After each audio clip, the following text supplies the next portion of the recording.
සමහරක් අයට නිින්ද යන්නේ මහා සිරියහන් ගබඩා තිබ්බට මහා සුපෝගභෝගී සිරියහන් තිබ්බට ඒ වගේ කට්ටිය නිදිය ගත්තා නිින්ද යන්නේ.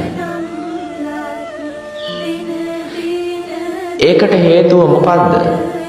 ඒ වගේම තමයි පැදුරේ නිදිය ගන්න සමහරක් අයට නිින්ද යනවා සමහරක් අයට නිින්ද යන්නේ අර සුභෝගභෝගී සිරියාන් ගබඩාවේ නිදිය ගන්න සමහරක් අයට නිින්ද යනවා සමහරක් අයට නිින්ද යන්නේ නැහැ. ඇයි මේ? එහෙනම් අපි නිදිය ගන්න ස්ථානයේ නෙවෙයි පින්වතුනි සැකසෙන්න ඕනේ. අපේ සිතයි සැකසෙන්න ඕනේ. හිංසාවාදී සිතුවිලි වලින් දුර වෙච්ච අහිංසාවාදී සිතුවිලි එක්ක ගොඩනැගුණු සිතක් වෙන්න ඕනේ.